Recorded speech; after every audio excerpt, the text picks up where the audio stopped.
নমস্কাৰ বন্ধুসকল Job.assamৰ নতুন এটা ভিডিঅ'লৈ আপোনালোক সকলোকে স্বাগতম জনাইছো বন্ধুসকল ফৰেষ্ট গাৰ্ড আৰু ফৰেষ্ট বেটেলিয়নৰ ফিজিকেলৰ যি ইন্টাৰভিউ চলি আছিল সেই ইন্টাৰভিউ প্ৰায় শেষে হৈছে যিসকল ক্যান্ডিডেটে এই ইন্টাৰভিউত পাস কৰিছে তেওঁলোকৰ বাবে এই ভিডিঅ'টো বিশেষভাৱে প্ৰয়োজনীয় যদি আপোনালোকে এই ফিজিকেলত পাস কৰিছে তেন্তে এই ভিডিঅ'টো শেষলৈকে চাব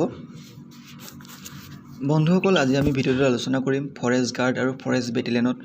ৰিটন টেষ্টৰ সিলেবাসখনত কি আছে লগতে আমি কেতিয়া ৰিটন টেষ্ট হোৱাৰ সম্ভাৱনা আছে সেই বিষয়ে আলোচনা কৰিম বন্ধুসকল মাননীয়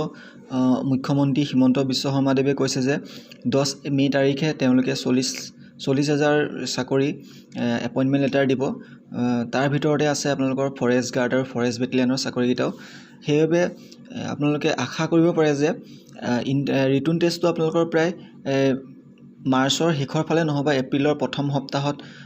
হোৱাৰ সম্ভাৱনা খুব বেছি বন্ধুসকল আমি প্ৰথমে আলোচনা কৰিম ফৰেষ্ট গাৰ্ড AFPF কনষ্টেবল আৰু ড্ৰাইভাৰ কনষ্টেবলৰ কাৰণে যি কেটা পদ আছিল সেই পদ কেটাৰ কাৰণে যি সিলেবাস সেই সিলেবাসখন আমি আলোচনা কৰিম আপোনালোকৰ ৰিটন টেষ্টত আহিব আপোনালোকৰ 50 মাৰ্কছৰ আপোনালোকৰ 100টা কোৱেশ্চন থাকিব প্ৰত্যেকটো কোৱেশ্চনত 0.5 কৈ নম্বৰ থাকিব কোনো ধৰণৰ নেগেটিভ মাৰ্কিং নাই আৰু আপোনালোকৰ সিলেবাসত আছে আপোনালোকৰ elementary arithmetic general English reasoning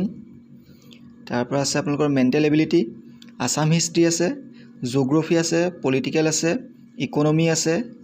general awareness লগতে আছে জেনাৰেল নলেজ আৰু কাৰেন্ট এফেয়াৰ্স বন্ধুসকল এতিয়া আহিছো আমি ফৰেষ্ট গ্ৰেড 1ৰ যি পোষ্ট আছিল সেই পোষ্ট কেটাৰ বিষয়ে আপোনালোকৰ 100 মাৰ্কছৰ ৰিটন এক্সাম হ'ব 100টা কোৱেশ্চন থাকিব প্ৰত্যেকটো কোৱেশ্চনত 1 মাৰ্কছ কে থাকিব আপোনালোকৰ সিলেবাসত আছে ৰিজনিং আছে এপ্টিটিউড আছে ইংলিশ আছে মেটাৰ্স ৰিলেটিং টু হিষ্ট্ৰী আছে culture of Assam and India আছে লগতে আছে আপোনালোকৰ জেনাৰেল ম্যাথমেটিক্স আৰু জেনাৰেল ম্যাথমেটিক্স আপোনালোকৰ হাই সেকেন্ডাৰী লেভেলৰ হ'ব আৰু আপোনালোকৰ আছে জিকে জেনাৰেল নলেজ আছে আজি ভিডিঅ'টো ইমানে আৰু আপোনালোকে যদি জব ৰিলেটেড ভিডিঅ'সমূহ পাই থাকিব বিচাৰে তেন্তে মোৰ ইউটিউব চেনেলটো সাবস্ক্ৰাইব কৰি ল'ব ধন্যবাদ